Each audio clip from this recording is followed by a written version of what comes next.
Hello बच्चों, आज हम लोग मटेरियल के क्लासिफिकेशन की स्टडी करेंगे। इनकी क्लासिफिकेशन ऑफ मटेरियल।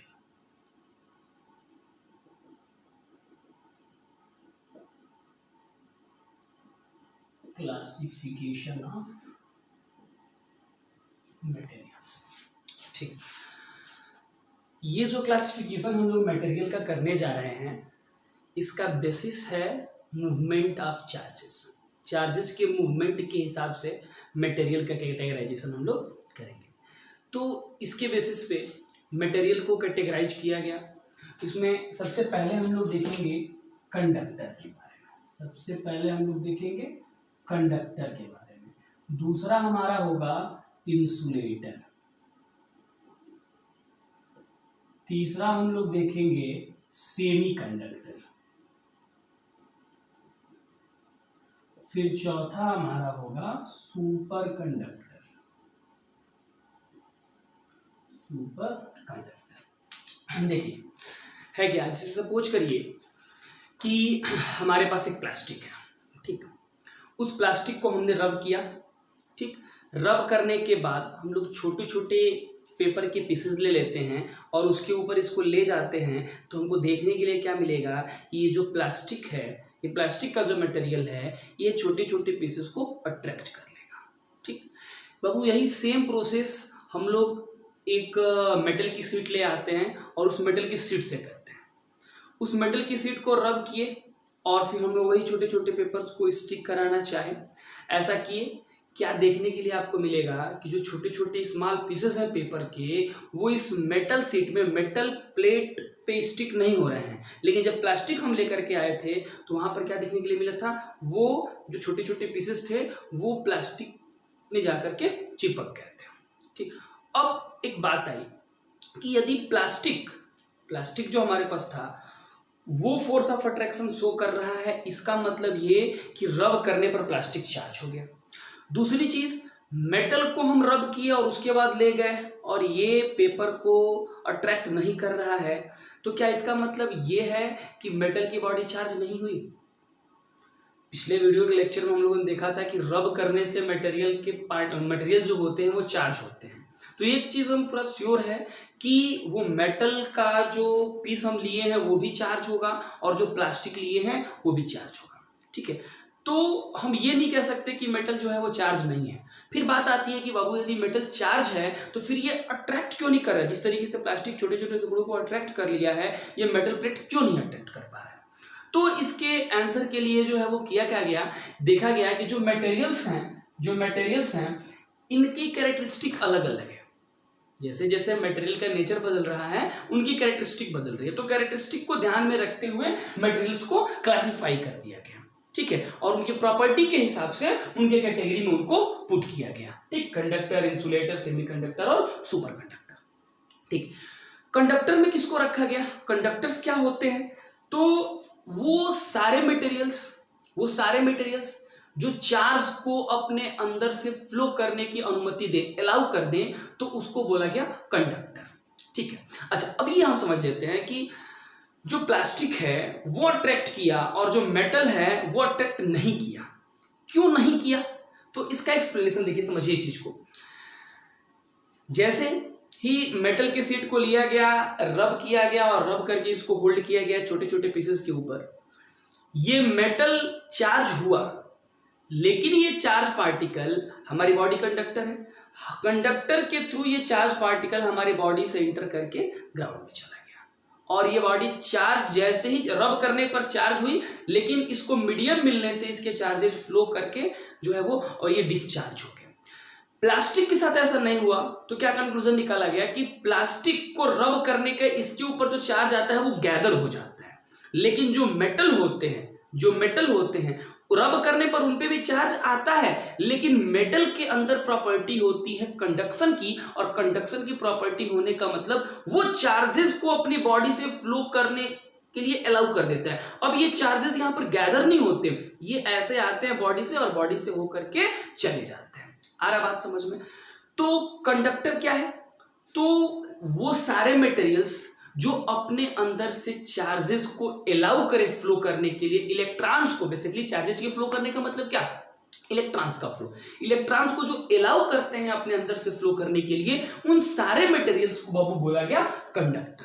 तो कंडक्टर की डेफिनेशन क्या हो जाएगी, तो कंडक्टर की डेफिनेशन हो जाएगी कि all the materials which allow charges to move freely within them, वो सारे मटेरियल्स जो चार्जेस को अपने अंदर से जाने के लिए अलाउ करें, उनको हम लोग कंडक्टर बोलेंगे। एग्जांपल की बात करें तो जितने भी मेटल्स हैं, कॉपर है, एल्युमिनियम है, आयरन है, ये सब क्या हो जाएंगे, कंडक्टर हो जाएंगे।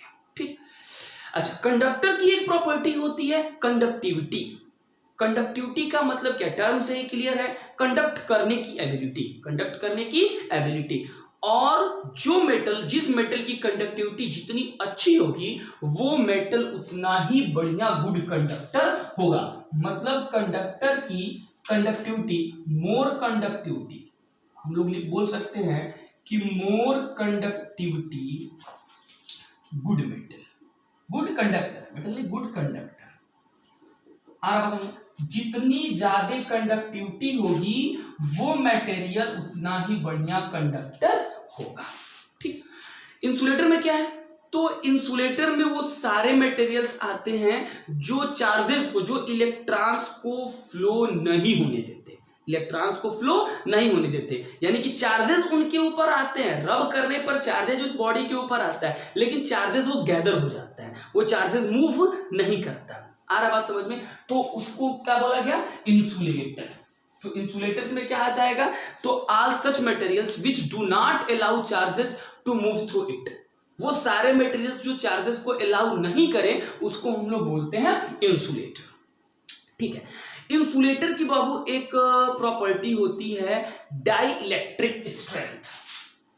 जिस तरीके से कंडक्टर की एक प्रॉपर्टी है कंडक्टिविटी की, इंसुलेटर की प्रॉपर्टी होती है डाई इलेक्ट्रिक स्ट्रेंथ।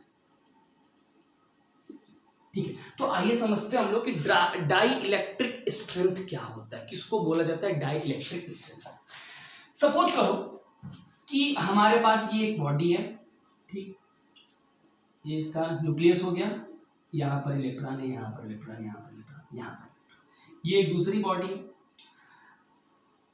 अब ये इलेक्ट्रॉन इस बॉडी में चला गया, यदि ये बॉडी में चला गया मतलब चार्जेस मूव कर रहा है, मतलब कंडक्शन हो रहा है। एक यहाँ पर बॉडी है, इसका इलेक्ट्रॉन इस बॉडी में आ गया, एक यहाँ पर बॉडी है, इसका इलेक्ट्रॉन इस बॉडी में आ गया। तो ये प्रोसेस, जिसको हम लोग क्या बोलेंगे, कंडक्शन, ये प्रोसेस हमारा कंडक्शन होगा। ठीक, अच्छा, अब एक काम करते हैं, ये कुछ चार्ज पार्टिकल को हम लोग इस बॉडी के नजदीक ले आते हैं।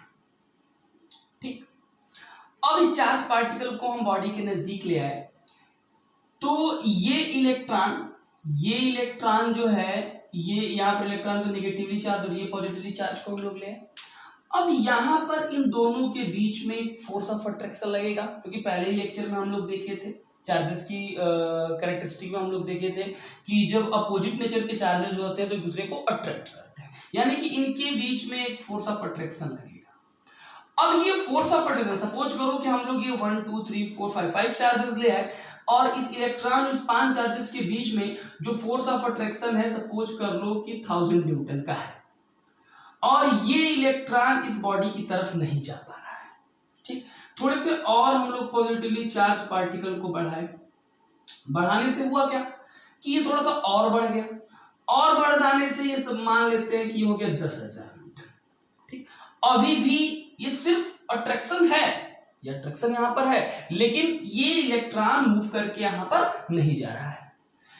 फिर थोड़े से और चार्जेस को ले आते हैं। अब थोड़े से और चार्जेस को ले आने से जो इनके बीच का फोर्स था वो हो गया, मान लेते हैं 10,000 न्यूटन। ठीक, अब यहां पर क्या देखने के लिए मिला, यहां पर देखने के लिए मिला कि ये इलेक्ट्रॉन जो है वो इस बॉडी को छोड़ करके और आ गया, ये इलेक्ट्रॉन इस बॉडी को छोड़ करके आ गया। ठीक, हुआ क्या, ये 1000 न्यूटन पर इलेक्ट्रॉन नहीं छोड़कर गया था, ठीक, 10,000 न्यूटन पर भी इलेक्ट्रॉन छोड़कर नहीं गया था, 10,001 न्यूटन का फोर्स जैसे हम जनरेट किए, इलेक्ट्रॉन छोड़ करके चला गया। इलेक्ट्रॉन छोड़ करके चला गया मतलब चार्ज मूव किया। चार्ज मूव किया तो ये बॉडी कंडक्टर हुई। ठीक, समझिए चीज को। 1000 न्यूटन पर नहीं मूव किया तो इंसुलेटर, 10,000 न्यूटन पर नहीं मूव किया तो भी इंसुलेटर, फिर 10,001 न्यूटन पर यदि ये चार्जेस मूव किया तो कंडक्टर। तो यहां पर एक टर्म आया बाबू, dielectric strength. Dielectric strength क्या है? तो कोई भी इंसुलेटर है, जैसे कोई एक इंसुलेटर है, ठीक, कोई इंसुलेटर है तो वो मैक्सिमम स्ट्रेंथ जिस पर वो अपने इंसुलेशन को बनाए रखे, उस स्ट्रेंथ को बोला गया डाई इलेक्ट्रिक स्ट्रेंथ। मतलब dielectric strength of an insulation is the maximum strength of field it can withstand without becoming a conductor. मतलब समझिए इस चीज का कि डाई इलेक्ट्रिक स्ट्रेंथ क्या है? तो वो मैक्सिमम स्ट्रेंथ है जिस पर बॉडी अपने इंसुलेशन को बनाए रखती है, बिना कंडक्टर बने अपने इंसुलेशन को बनाए रखती है, तो उसको बोला गया डाई इलेक्ट्रिक स्ट्रेंथ। तो ये बताइए इस बॉडी का डाई इलेक्ट्रिक स्ट्रेंथ क्या होगा? तो इस बॉडी का डाई इलेक्ट्रिक स्ट्रेंथ होगा 10,000 न्यूटन। ये हो जाएगा इसका डाई इलेक्ट्रिक स्ट्रेंथ। ठीक, अच्छा ये जो देख रहे हैं 10,001, ये क्या है? तो ये है ब्रेकडाउन फील्ड। इसको हम लोग क्या बोलेंगे? This is breakdown field. Breakdown field क्या होता है? ब्रेकडाउन फील्ड समझिए, ब्रेकडाउन फील्ड क्या होता है? तो breakdown field is the minimum field around a insulator. एक इंसुलेटर के चारों तरफ का वह minimum field required to conduct charge through it. It means that the strength of field which is required to break the insulation of a body, that field is called breakdown field। समझ में आ रहा है? Breakdown field मतलब वह minimum field मतलब समझ रहे हो ना? जैसे फोर्सेस दो तरीके की, एक कांटेक्ट के फोर्स होते हैं और एक नॉन कांटेक्ट के फोर्स। कांटेक्ट का फोर्स मतलब बॉडी को आपस में टच करने पर वहां पर फोर्स हमको देखने के लिए मिलता है। नॉन कांटेक्ट फोर्स क्या होता है? ये एक फील्ड के द्वारा लगाए जाते हैं। तो उसी फील्ड की बात यहाँ पर हो रही है, जैसे ग्रेविटेशनल फील्ड, इलेक्ट्रोस्टैटिक फील्ड। तो उसी फील्ड, इलेक्ट्रोस्टैटिक फील्ड की बात यहाँ पर हम लोग कर रहे हैं। तो ये 10,001 ये क्या हो जाएगा? This is breakdown field. क्यों ब्रेकडाउन फील्ड? क्योंकि इस पॉइंट पर इस बॉडी का इंसुलेशन ब्रेक हुआ। ब्रेकिंग ऑफ इंसुलेशन, जिस पॉइंट पर बॉडी का इंसुलेशन ब्रेक होता है ना, that is known as breakdown field. और डाई इलेक्ट्रिक स्ट्रेंथ क्या होता है? तो dielectric strength maximum strength होता है किसी फील्ड का मैक्सिमम स्ट्रेंथ जहां तक वो इंसुलेटर बना रहे। तो यहां से कंक्लूजन निकल के आता है कि जिस बॉडी का डाई इलेक्ट्रिक स्ट्रेंथ जितना ही ज्यादा होगा वो उतना ही बढ़िया इंसुलेटर कहा जाएगा। जिस तरीके से कंडक्टर में था कि मोर कंडक्टिविटी गुड कंडक्टर, यहां पर भी हम लोग क्या लिख सकते हैं? यहां पर भी लिख सकते हैं कि more dielectric strength good insulator. सब नोट करते हुए चलिएगा, इन सारी चीजों को अपने नोटबुक में नोट करते हुए चलिएगा। आ रहा बात समझ में? अच्छा, अब बात कर लेते हैं हम लोग सेमीकंडक्टर। देखिए सेमीकंडक्टर क्या है, क्या देखा गया कि कंडक्टर और इंसुलेटर, इसके बाद अच्छा एग्जांपल की बात करें तो प्लास्टिक, रबर, ये सारी चीजें आप समझ रहे हैं। सेमीकंडक्टर में क्या देखा गया कि कुछ ऐसे भी, और एडवांस स्टडी हुई तो कुछ ऐसे भी मटेरियल मिले जो कभी मेटल की तरह बिहेव करते थे, मतलब कभी कंडक्टर की तरह बिहेव करते थे और कभी इंसुलेटर की तरह बिहेव करते थे। कब ये सिचुएशन होता था? जैसे एग्जांपल के तौर पर सिलिकॉन और जर्मेनियम। सिलिकॉन को ले लीजिए और जर्मेनियम। क्या देखा गया इनके साथ कि जब इनको कोल्ड टेम्परेचर पर, कोल्ड मतलब समझ रहे हैं, टेम्परेचर जब डाउन हो, जब कोल्ड पर देखा गया तो कोल्ड पर यह इंसुलेटर की तरह काम कर रहे थे। ठीक, और जैसे टेम्परेचर को बढ़ाया गया यानी कि हॉट पर ये कंडक्टर की तरह काम कर रहे थे। ठीक, तो इस तरह के मटेरियल को के लिए एक अलग कैटेगरी बनाई गई और इनको सेमीकंडक्टर बोला गया। और इन सेमीकंडक्टर का यूज हमारे डे टू डे लाइफ में बहुत ही ज़्यादा इसका यूज है। हमारा लैपटॉप हो, हमारी मोबाइल हो, ठीक है, उसमें जितनी भी चीज़ें हैं सब के सब बेसिकली जो है वो सेमीकंडक्टर के ऊपर, नियरली ज़्यादातर चीज़ें जो है वो सेमीकंडक्टर से बनी हुई हैं। तो सेमीकंडक्टर क्या होते हैं? तो ऐसे मटेरियल जो कोल्ड पर इंसुलेटर की तरह बिहेव करते हैं और हॉट होने पर, गर्म होने पर जो है वो कंडक्टर की तरह बिहेव करते हैं, इस तरह के मटेरियल को क्या बोला गया? सेमीकंडक्टर बोला गया। फिर बात आ जाती है सुपर कंडक्टर की, कि सुपर कंडक्टर क्या होता है? तो सुपर कंडक्टर नाम से के लिए कि वो कंडक्टर जो सुपर हो, वो कंडक्टर जो सुपर हो मतलब जिसका रेजिस्टेंस बहुत ही कम हो, ना के बराबर जिसका रेजिस्टेंस हो, इस तरह के मटेरियल को सुपर कंडक्टर। हालांकि इस मटेरियल के बाद, इस तरह के मटेरियल का अभी जो इसके ऊपर स्टडी की जा रही है, बहुत ज्यादा जो है इसके बारे में भी जानकारी नहीं है, ठीक। तो सुपर कंडक्टर का मतलब आप इतना बस समझ लीजिए कि a conductor which does not resist at all, वो कंडक्टर जो थोड़ा भी रेजिस्ट नहीं करता हो चार्जेस को फ्लो करने से, उसको बोला गया सुपर कंडक्टर। आ रहा है बात समझ में? ठीक है, तो नोट डाउन कर लीजिए एक बार। ठीक है, नोट हो गया। चलिए अगला चीज हम लोग समझते हैं, चार्जिंग अ बॉडी। एक बॉडी को चार्ज करने के तरीके के बारे में हम लोग देखेंगे। शुरू में ही हम लोग देखे थे कि rubbing is a process by which we can charge a body. Rubbing एक प्रोसेस है जिससे हम बॉडी को चार्ज कर सकते हैं। यहां पर हम लोग दो मेथड का चर्चा करने वाले हैं, जिससे बॉडी को चार्ज किया जाता है। एक हमारा मेथड होगा कंडक्शन,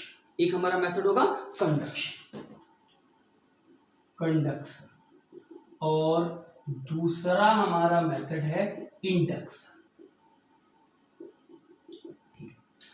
अच्छा, एक चीज समझिए, दो टर्म आप समझिए, हैविंग चार्ज और नेट चार्ज का मतलब। जैसे सपोज करो आपके पास ये बॉडी है, ठीक, इस बॉडी में पॉजिटिवली निगेटिवली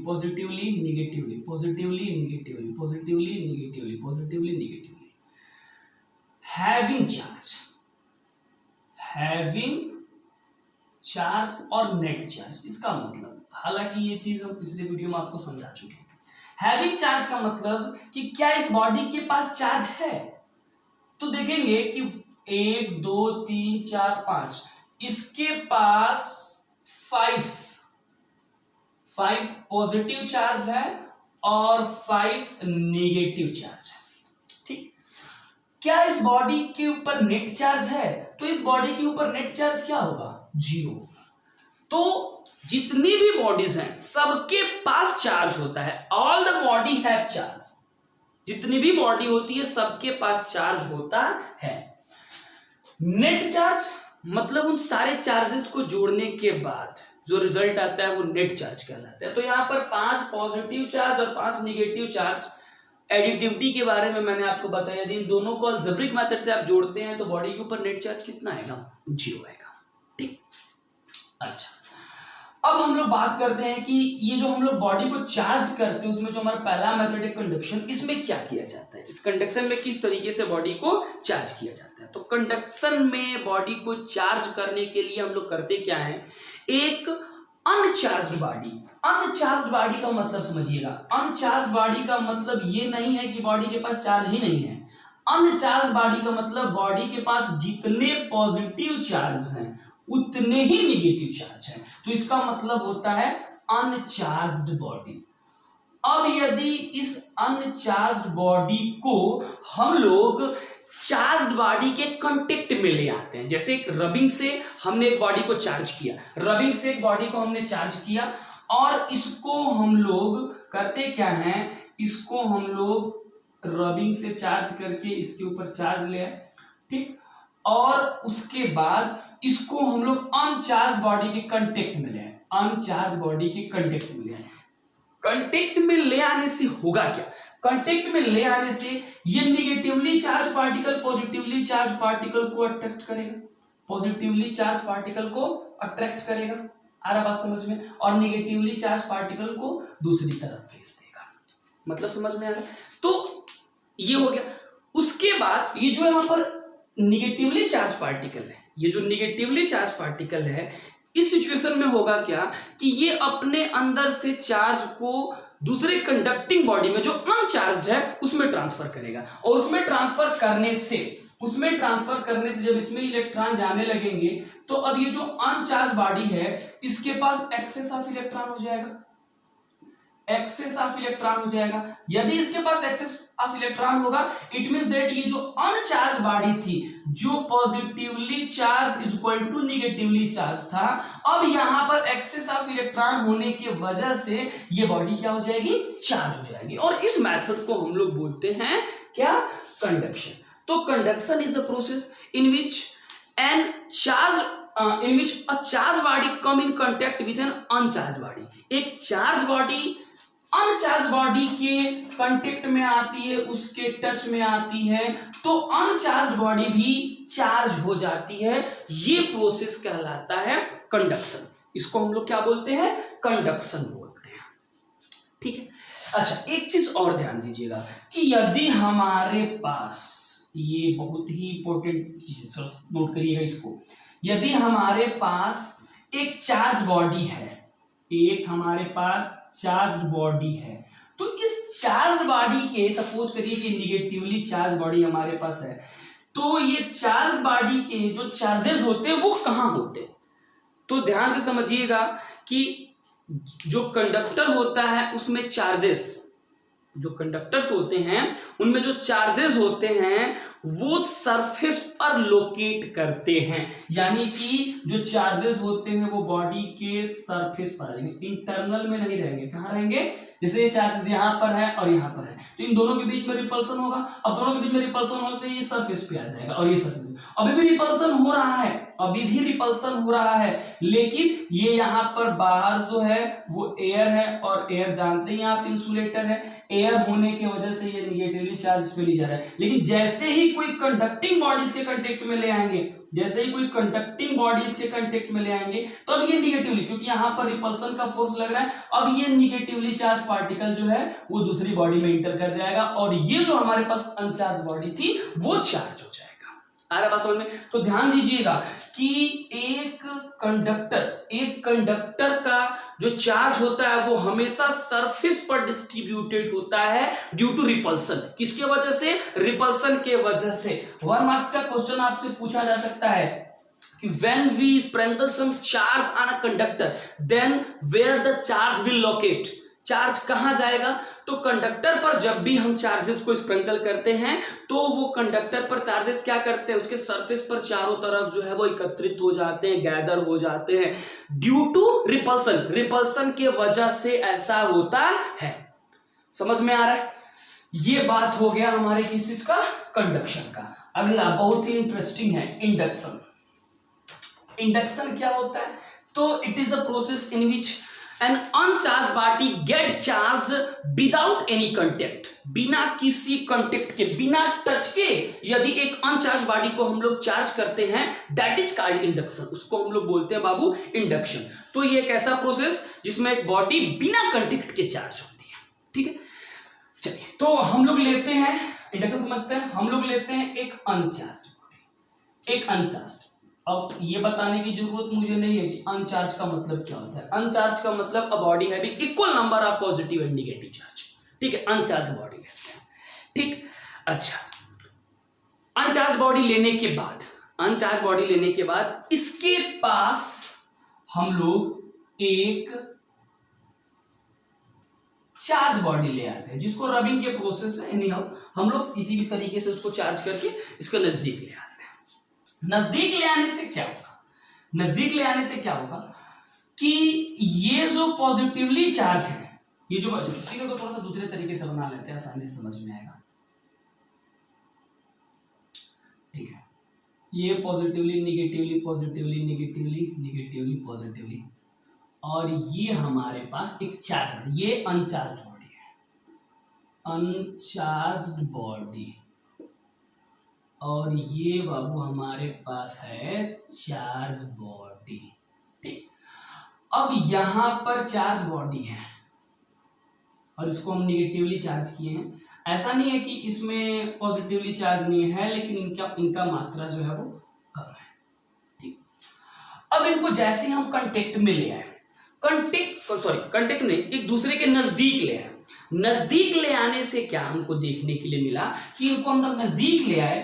ठीक, ये हमारा पहला प्रोसेस हो गया। दूसरा प्रोसेस, जब इसको हम लोग नजदीक ले आए तो नजदीक लाने में ये जो निगेटिवली चार्ज और जो पॉजिटिवली चार्ज है, जो पॉजिटिवली चार्ज है, ये पॉजिटिवली चार्ज जो है वो इधर खींच के आ गया, और यहां पर जब इसको नजदीक ले आए तो निगेटिवली चार्ज जो है वो इधर आ गया।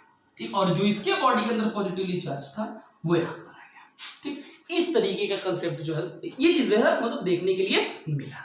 ठीक, अब देखो ये हो गया।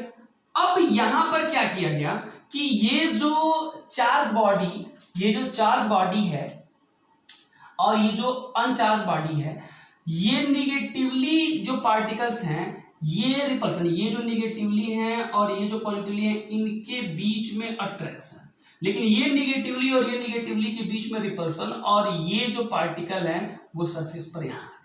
अब ये जो अनचार्ज बॉडी थी, हमने इसका अर्थिंग कर दिया। क्या कर दिया? अर्थिंग।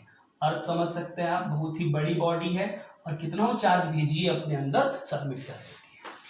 अब ये कंडक्टिंग वायर से हमने इसका अर्थिंग कर दिया। कंडक्टिंग वायर से अर्थिंग करने के बाद ये जो निगेटिवली चार्ज पार्टिकल हैं, ये अर्थ के अंदर जाना शुरू कर दिए। जब ये अर्थ के अंदर जाना शुरू कर दिए तो जरा नॉर्मली आप सोचो कि अब क्या होगा। अब इस बॉडी के पास पॉजिटिवली चार्ज का क्लाउड ज्यादा बचा रहेगा, निगेटिवली भी होंगे, एक दो होंगे, कम मात्रा में मतलब होंगे, तो पॉजिटिवली चार्ज का क्लाउड यहाँ पर ज्यादा रहेगा और ये निगेटिवली चार्ज जो है वो इसको होल्ड किया रहेगा।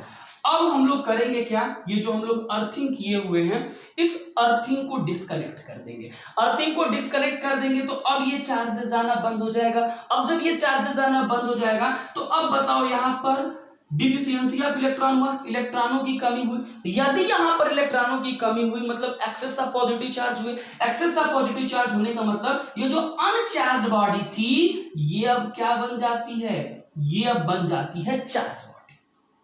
ठीक, क्या इस अनचार्ज बॉडी को चार्ज करने में हम लोग कांटेक्ट नहीं किए, यानी कि इंडक्शन के प्रोसेस से यहां पर बॉडी, एक अनचार्ज बॉडी जो है वो चार्ज होती है। अब एक चीज ध्यान दीजिएगा कि इंडक्शन से जब हम लोग बॉडी को चार्ज करते हैं तो ये जो अर्थिंग लगा रहे हैं, इस अर्थिंग को डिस्कनेक्ट हम लोग पहले करते हैं कि ये जो हमारे पास चार्ज बॉडी होती है पहले इसको हटाते हैं। ये चीज समझिए। तो हमेशा और हमेशा जब भी एक अनचार्ज बॉडी को चार्ज बॉडी से इंडक्शन के प्रोसेस से हम लोग चार्ज करते हैं तो इसमें जो अर्थिंग होता है उसको पहले डिस्कनेक्ट किया जाता है और बाद में चार्ज बॉडी को हटा लेते हैं। अब इस चार्ज बॉडी को बाबू हम लोग हटा लेंगे तो हमारे पास ये एक जो है वो दूसरी चार्ज बॉडी मिल जाएगी। और ये चार्ज बॉडी किसकी वजह से है, कौन से प्रोसेस से है, तो इंडक्शन से हमने इसको चार्ज किया है। आ रहा है बात समझ में? तो ये हो गया बॉडी को चार्ज करने के मेथड, कंडक्शन और इंडक्शन। ठीक, आई होप आप लोग को समझ में आ रहा होगा। ठीक है, ये जितने भी टर्म मैं आपको पढ़ाऊंगा ये सबका नोट्स मेरे पास है। जिस भी विद्यार्थी को नोट्स की जरूरत हो बाबू, ये मेरा नंबर है 9935122596। इस पे आप व्हाट्सअप कर दीजिए। हम लोग के कोचिंग का एक ग्रुप है, उसमें हम आपको ऐड कर देंगे और ये सारे मटेरियल्स आपको स्कैन करके मैं पीडीएफ के फॉर्मेट पे वहां पर प्रोवाइड कराऊंगा। ये सारे नोट्स मैंने खुद अपने हाथों से बनाए हैं। ये सारे नोट्स हैंड रिटन नोट्स हैं और बहुत ही वैल्यूएबल है। वो सारी चीज़ों को अब पॉइंट आउट करके इसमें नोट किया गया और ये बहुत ही हेल्प करेगा। ये जितना भी टर्म मैं आपको यहाँ पर पढ़ाया वो सारी चीज़ आपको यहाँ पर मिलेगी। ठीक है, तो यदि ये लेक्चर पसंद आया तो प्लीज़ वीडियो को ज़्यादा से ज़्यादा शेयर करिए।